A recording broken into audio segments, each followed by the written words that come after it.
Ah,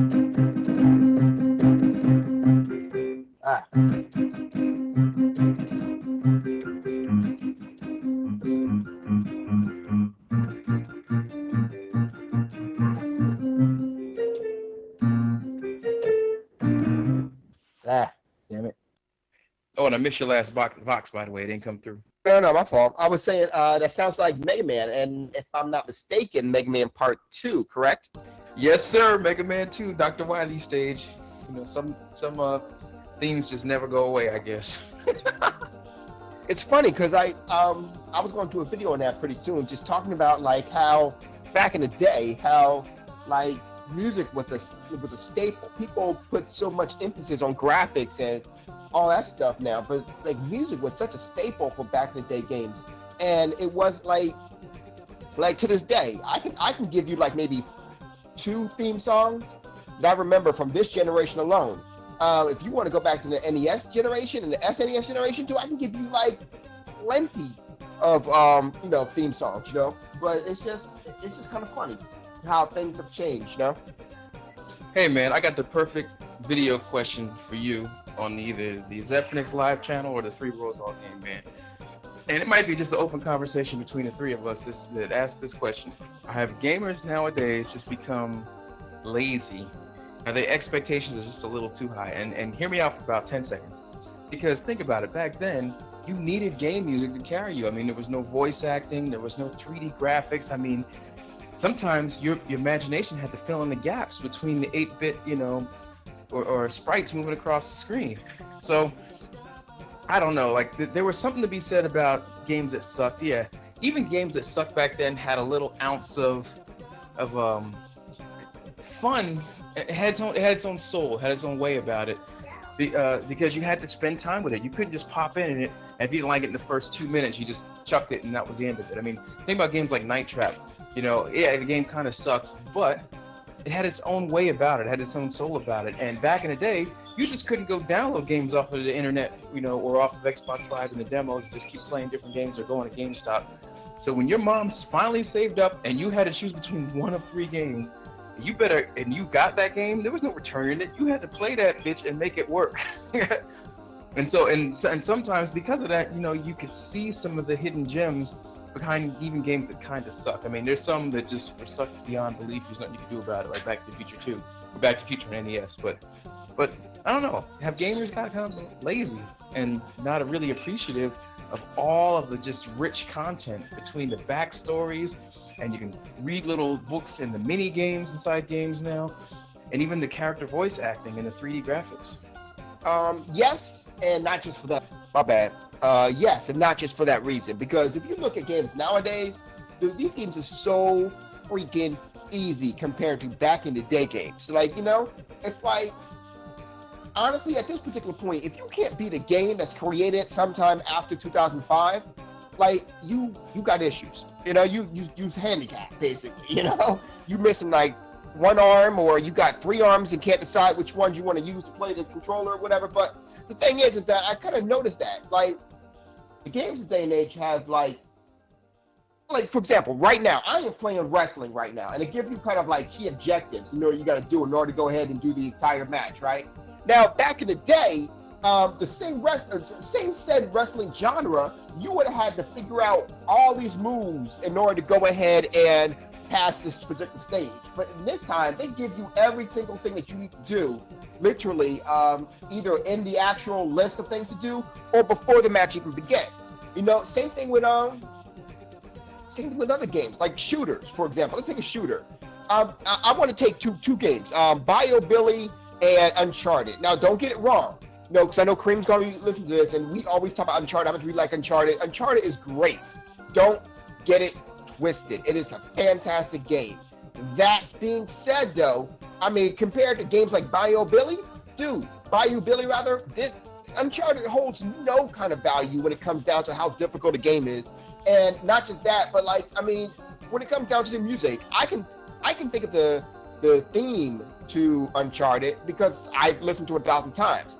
But when it comes down to the themes for other games like Bayou Billy, I can remember it all the time, And it's not because of, it came back, it's like nostalgia or anything like that, because I wasn't really a fan of Bayou Billy. But it's just the fact that, it's like when it comes down to it, the games this day and age are easier and they're lacking the artistic polish that the older games had. And we're not talking about artistic like in the visuals, but the artistic and like the audible as well. Able to go ahead and listen to a theme, and that theme just resonates you for the rest of your life. You're not going to have that with Uncharted. Well, Uncharted is a bad choice of words because you actually do have that with Uncharted.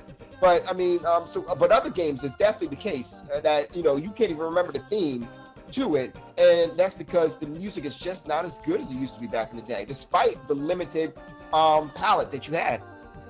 You know what, man? There's so many gems I could comment on in that. I don't even know where to start. I'll tell you what, it's kind of like this. How is it that a Zelda game like Ocarina of Time can last a decade or more, it can last many, many, many years, and there was no voice acting in it whatsoever? And it's the themes, it's the overarching music. There's no, the point is that it's probably never what you do, it's always how you do it. And there's something to be said about having a certain level of swagger that comes in a video game. You don't have to, and honestly, in a lot of ways, it's probably just that a lot of game development studios are probably focused on sticking to a formula when it should never really be a formula. It should always be about an overarching experience and overarching themes that tie together in deep and twisted ways that they're hard to really replicate.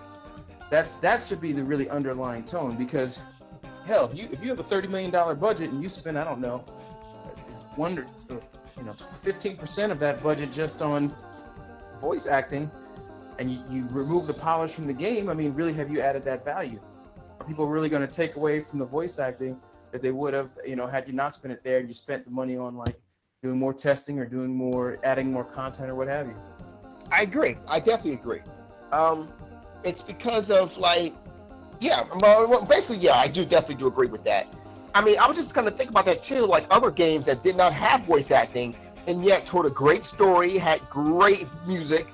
One game series that comes to mind, or franchise rather, that is Streets of Rage, or any particular Sega game for that matter, especially in the 90s, dude. Every Sega game had great music. Thank you for that, Kareem, by the way, because I would have never even looked at Sega if it wasn't for him. But I mean, it's like I remember like Streets of Rage, it's like, how'd that song go? Like the third or second stage was like da da da da da. It's like I just remember that. I haven't played Streets of Rage in like literal years actually. So that's kind of funny, but I'm just, it just goes on what we say, man. It's just that people are so, what is the right word to use this? They're so spoiled over like different things at this day and age. Like they're spoiled over the fact that you got the voice acting and it's got to be real, and of course it's got to be blood because it's not an adult game unless there's blood. I don't understand why, especially when children's cartoons back in the day had plenty of blood. But I mean, it's just overall, I just think gamers this day and age have become spoiled. I see that literally every day. People don't want to play a game, or they think a game is whatever because of the fact that it don't have blood or it doesn't have voice acting or some bullshit like that.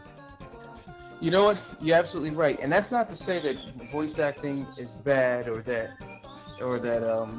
realism is bad or blood is bad. It's just that it just depends on how you do it. It could be too much. If your goal is to you have a unique experience that takes you over the top in blood, and it becomes funny, it becomes like a parody of itself. So I think of a couple of games, right? So Mass Effect, for instance, tons and tons and tons of voice acting, but the experience that you take away from couldn't have been the same without it. So it worked. Or I think of a timeless game like Contra, the level of difficulty. If you didn't use the Konami code, it was a pretty tough game, but it wasn't tough in a cheesy way. And it was user friendly. It brought you in on a nice, slow, increasing learning curve and difficulty curve, so that by the time you got to like stage 5 or 6, this shit was hard. And you needed a buddy. You better hope that your buddy kind of had a halfway a decent gameplay style. And I agree, man. It's just people are spoiled, but it's not just being spoiled. There's so much competition in the space that if the game doesn't entertain you completely and draw you all the way in the first 20 minutes, you can go to PC, you can go to handheld, you can go to mobile, you can go to console, you can just go any other place to get your rocks off. And that's kind of a shame because there's a lot of hidden gems. I think Dragon's Dogma is probably one of them. They don't always get a lot of play because they get overshadowed by other games. Agreed. Two things. Number one, I'm picking up Dragon's Dogma, by the way, for the Xbox 360 on today, as soon as my wife gets home. Just letting you guys know, because I know we said we're gonna play together. I also have it on PlayStation, but I'm gonna get it. Well, Anyway, though, but yeah, that is a very good example because of the fact that all these other games with those particular perks, such as voice acting, whatever. I know the game had voice acting, but like it got overshadowed. Such a great game got overshadowed by the simple fact of these other games that are just, I don't know. I find myself reaching back for the old days, for the old school games that, and that's one of the reasons why all the indie games are making a big comeback right now. Look at Kickstarter. The one guy, I know you know the story, right? But the one guy who actually went ahead and did Mega Man is now doing another game called Mighty Number 9. Now he's trying to go ahead and get the Mega Man license for it to kind of make it a Mega Man game. But until then, nonetheless, though, he is still like, that game literally got well over, I think it was like 100,000, well over 100,000 actually. It was like 900,000. I forget the exact number, but it got way more than what he even asked for. And that's because of the fact that these gamers out here, the real gamers out here are not, and that's the one thing too. It's like a lot of people, see, it's these spoiled gamers out there who got the biggest voice. But when it comes down to it, it's the real gamers out there, the ones who enjoy all types of games, who, especially the old school gamers, who understand a great game when they see one, despite the fact of the lack of voice acting, the lack of all that other stuff. They went ahead and put their money forth, and now you've got a great game, Mighty Number 9. It's going to be released hopefully sometime in 2014, which is going to be fantastic. And it just goes to show you how missed that particular type of gameplay or that particular type of game is. Not just Mega Man, but the games that focuses more on gameplay and even imagination rather than voice acting and movie sets and whatever, like these current games do, No, I agree with that totally, man. And you know what? You touched on something else with the indie thing. The whole point, it seems, or I go back to that argument I guess I just gave, is that it's just about how you do it and how you tie the elements together in order to create a unique experience. I'd argue that Grand Theft Auto, probably arguably one of the most successful games released this year, is that the violence in it is not necessarily the biggest driving pull that pulls people in. Somehow they've tied the elements of story and mini games and open world into an experience, a unique experience with online play that you can't get anywhere else. I mean, it's the same with Dark Souls. It's the same with I don't know. It's kind of a difficult game. It's just the experience. And the things that the indies have is that they don't have the budgets of the big publishers, right? They can't spend 20, 30, 40 million dollars on a big old game. Instead, they may have $1 million or $2 or $3 million budget, and they have to really pull as much unique experience out of that as they can. So they're going to say, well, you know what? On a $3 million budget, I can't spend $500,000 in voice acting. So there's no voice acting. So how do we convey the message? How do we convey the feeling and the experience without having a bunch of voice actors? And they find a way to do it because they innovate. And I think that's why a lot of the indies are getting so much traction. I mean, sure, there's some throwaways, there always will be. But the ones that are really doing it big, man, I mean, you got to commend them. They're doing a whole lot more with less, and they're creating unique experiences that the big guys with the big money completely miss.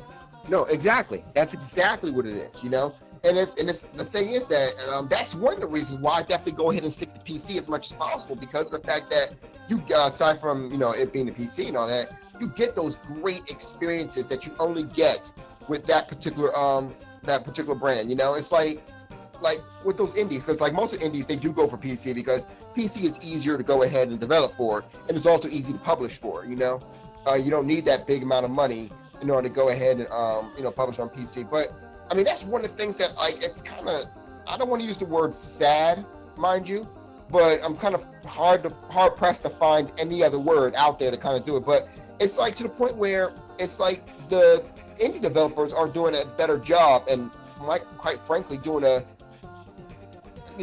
better job than the actual people who actually have all this money. Like I said before, it just goes to show you the industry has kind of lost its way. in my opinion. This is my opinion right there. But it seems to me that industry has really lost its way because it's so focused on all this other stuff, and it's kind of focused towards the kids. And I know that's how it's supposed to be and all that. But the thing was, by kids, I mean the child-minded ones. They're looking for is the blood, the shooting, and all that stuff, and they don't go ahead and remember that the gameplay and of course the music and things of that nature. So a lot of us, like myself, kind of look towards the indie developers to keep that good gameplay flowing, because especially since the gameplay is always sacrificed on the higher budget games. And with that being said, of course, that's sometimes, but also just touching on Grand Theft Auto, the thing about Grand Theft Auto, as I think it is that even though it is good, it's great. I love it. It's not a game that I regret buying. I love it, but it's like at the same time, it's like there's certain parts like Grand Theft Auto that I'm like, I kind of look and I'm like, man, really? It's just like there's two things with it. Number one is the violence. It's like, okay, this is one part where I was just like, I wanted to skip past it, and they actually wouldn't let me skip past it. I was like, are you kidding me? Because I don't know. It's like, when did good gameplay get replaced by as much blood as possible? Well, Jim's there, man, and I almost wish we had recorded this conversation. But listen, I agree with you. You said a couple of things. First, I wouldn't say necessarily for kids. I put it more towards that adolescents, just the marketing people targeting those adolescents. And yeah, all they want is like gore, prawn, and they just want, it's like junk food, right? We've had junk food our whole lives, but every once in a while, look, we could appreciate a good steak dinner.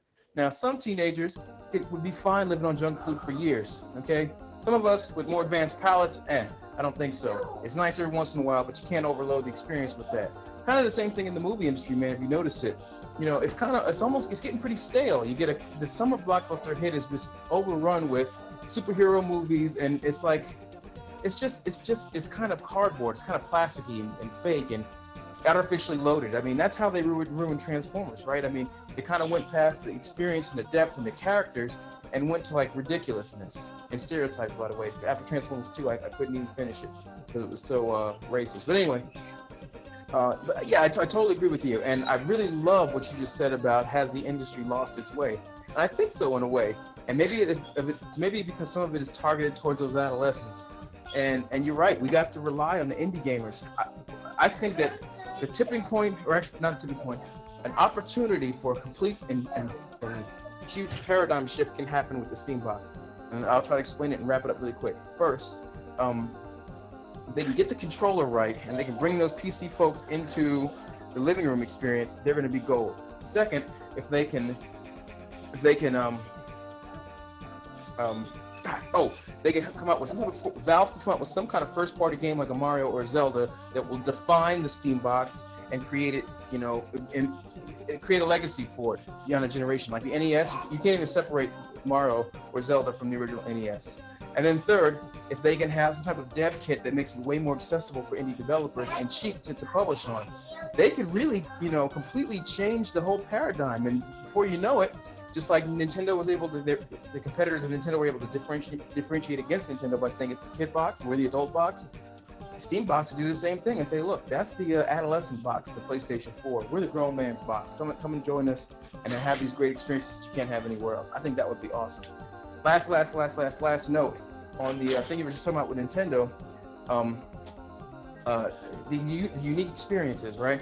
Nintendo, the reason I think we had this conversation before, that they could have so much longevity and that people don't really turn their games, is because of those very rich and unique experiences. And Nintendo, marches to a beat of its own drum, I get that, and they have a couple of misses. The Wii U right now is a miss.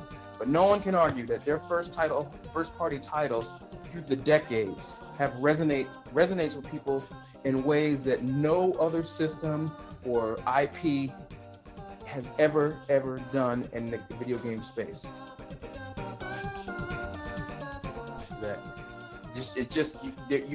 Mario and Zelda is synonymous with the Nintendo experience, especially for people like us who grew up with that.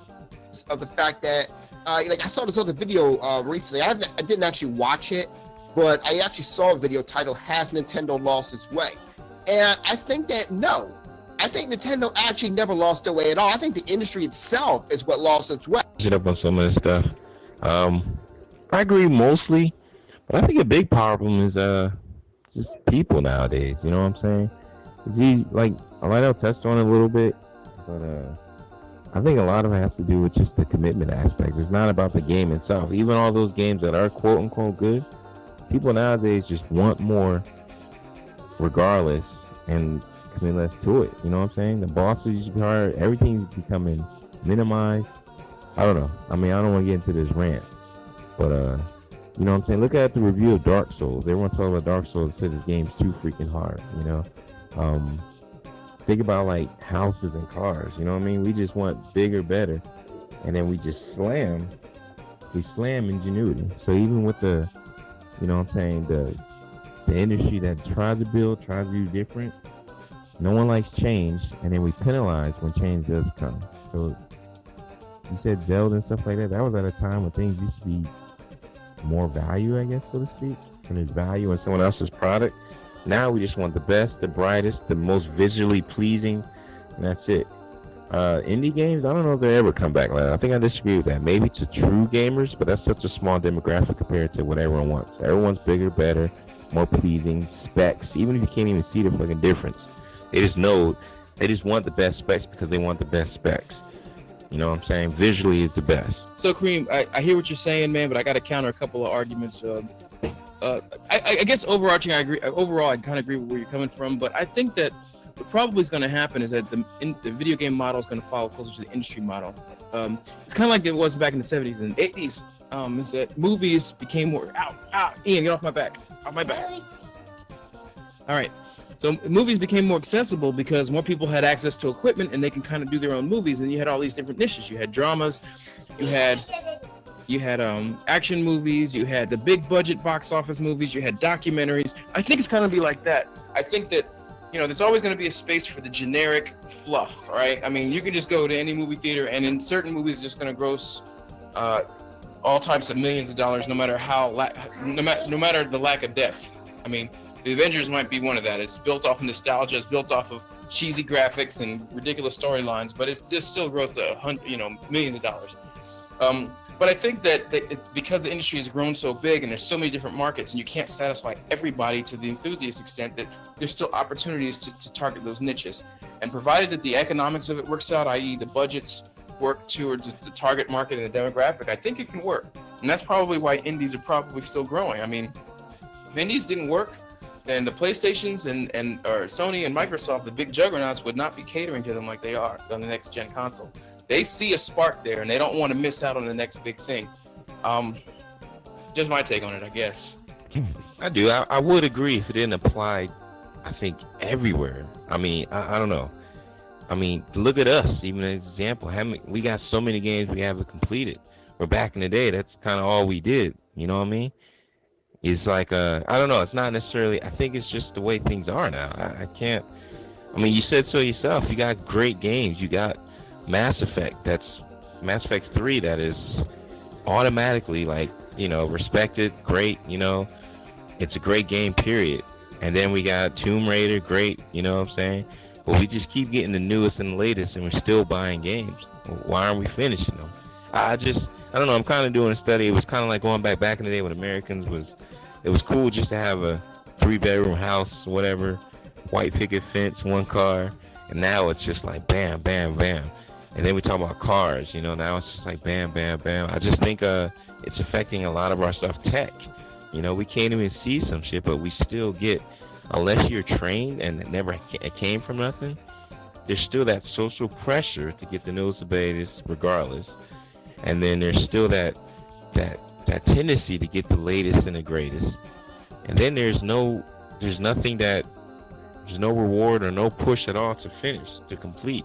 And I think it's affecting the game industry as well. We murder where new start developers can't even get started. And like you said, they're becoming blockbusters now. You know, they need about $1 million or so dollars, you know, maybe more to produce games, let alone, you know, do anything else. I mean, I don't know. Something to think about.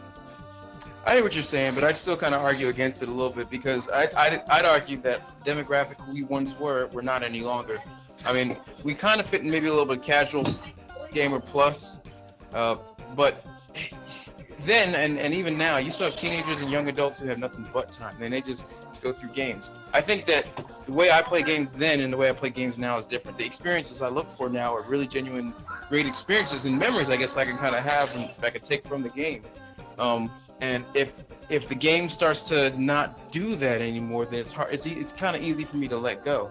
The nostalgia anchor for Smite is going to be playing these games with you guys, these epic battles with the gods. Like I already have it marked, you know. And the same thing with Mass Effect. The story element is what pulled me all the way in. But I'm a completionist kind of gamer, and I used to kind of be, but not really. I really am now, and if I can get deep enough into a storyline, man, I'm gonna take it to its limit. Like Mass Effect, I read all the books that went with it, you know. So I hear what you're saying. I still think there's a lot of opportunities to differentiate, like all markets that get large and mature. You know, more entrants come in and they compete against each other, and they find different ways to customize and individualize experiences. And so that's where those niche markets come in. And right now, indie is a niche, and it's a popular niche because there's enough people who actually care about it. Even though you're still going to always have your big overarching blockbusters that don't really please everybody, but please enough people to make it large and overarching. Yeah, I see what you're saying on that, man.